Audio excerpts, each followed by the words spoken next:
Hi friends, how are you all? Today we are discussing about a new topic that is peninsular mountain ranges. Let's see what are the peninsular mountain ranges.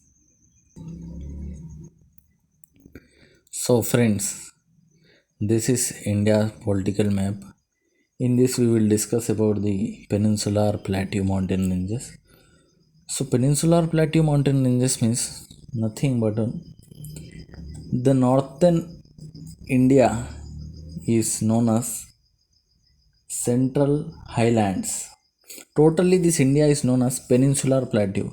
In this northern part, up to here, this northern part is known as Central Highlands, and this total part, this is Deccan Plateau. Deccan Plateau, Central Highlands. This is total Peninsular Plateau, India. So in this, we will discuss about ranges, mountains. So first, we will look about Aravali ranges. Aravali ranges. So Delhi is present here near Haryana border here. So from starting to Delhi,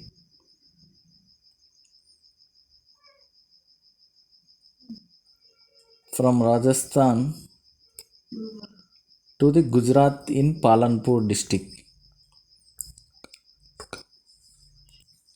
So from Delhi to passing through Haryana and Rajasthan state and up to in Gujarat state in Palanpur district.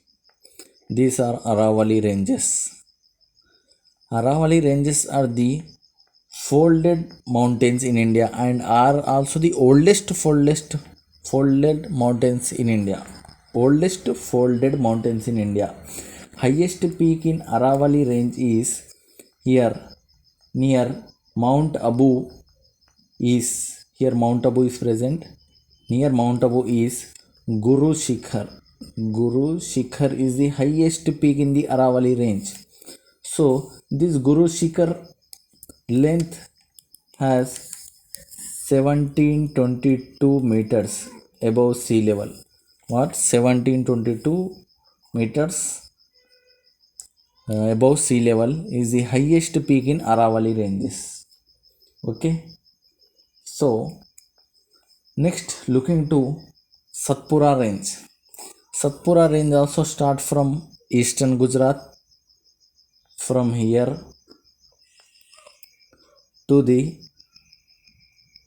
from northern border of Maharashtra and southern part of Madhya Pradesh up to here near Chhattisgarh.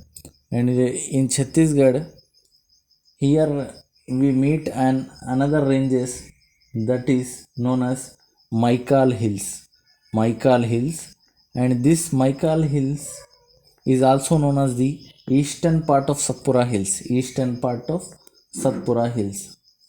So this in this Satpura ranges, the highest peak is Mount Dubghar. Mount Dubghar, present in Madhya Pradesh. Mount Dubghar. Mount Dubghar. Its length is 1350 meters. 1350 meters is the highest peak in Satpura range. Okay. And I have to here one new set of mountains that is known as this, also known as Maikal Maikal Hills or Maikal ranges.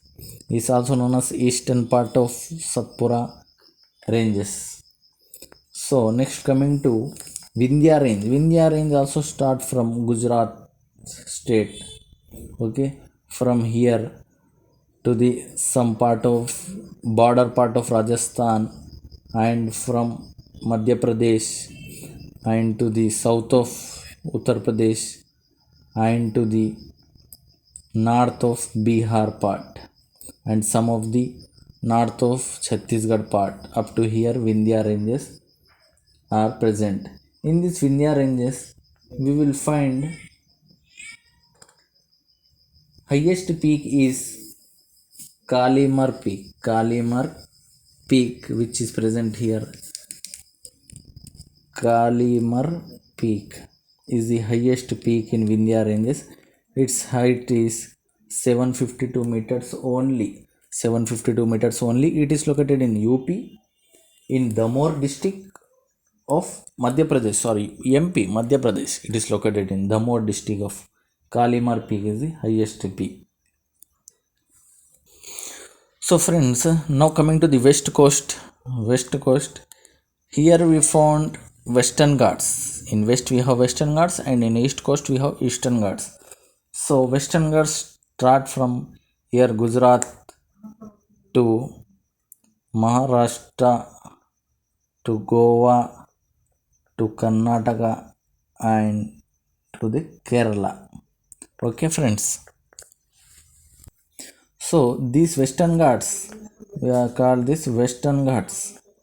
Western Ghats can also be called as Sahyadri Mountains. Sahyadri Mountains. Where it is called Sahyadri Mountains means only in two states, that is Maharashtra and Karnataka. In these two states, it is also known as Sahyadri Mountains. So, Western Ghats, first of all, southwest monsoon enters first through Western Ghats only. So it is the first highlands to be experienced the southwestern monsoons. So of course, when the southwestern monsoons will touch these Western Ghats, here will be very high rainfall. In Western Ghats, there will be very high rainfall. Due to the very high rainfall, this area is tropical evergreen forest. Western Ghats is also known as tropical evergreen forest because heavy rainfall occurs here. So the forest area will be increase more.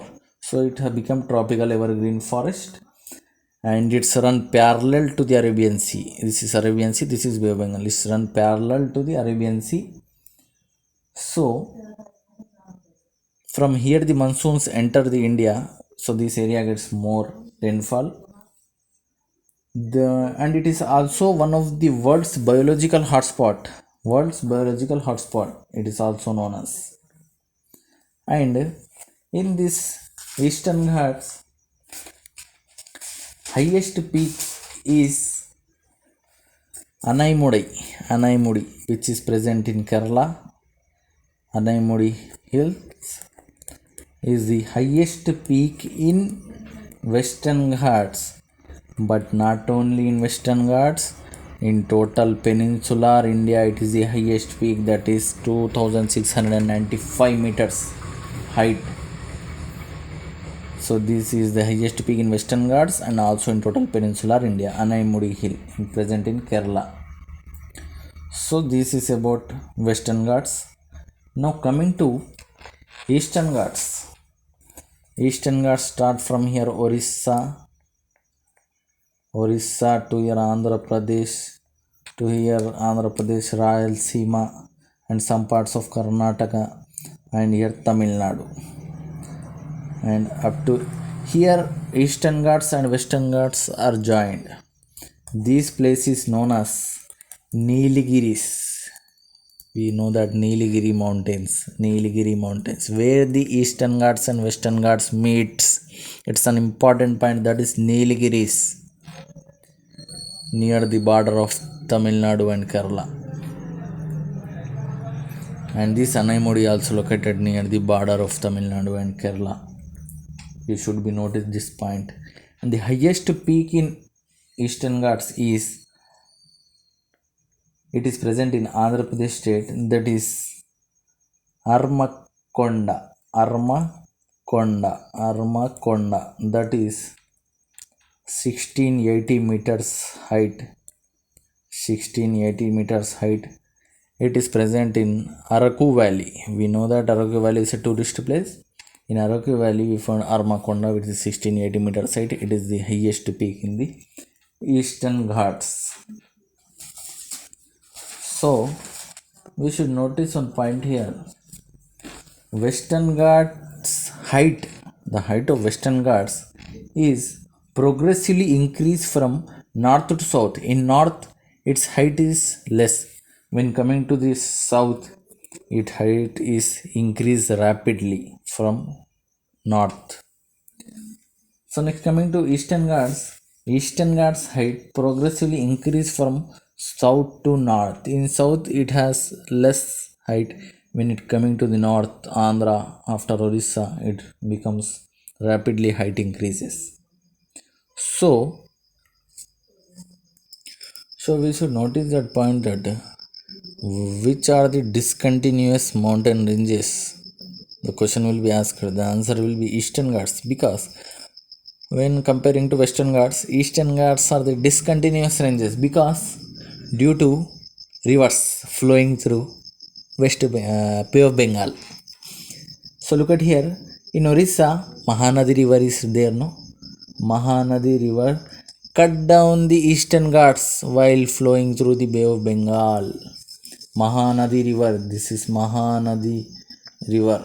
Here cut downs, and from here Maharashtra, Godavari River also cut down, and from here Krishna River also cut down the Eastern Ghats, and here Kaveri River also cut down the Eastern Ghats. So Eastern Ghats are also known as discontinuous mountain ranges. Okay, this point is to be noticed.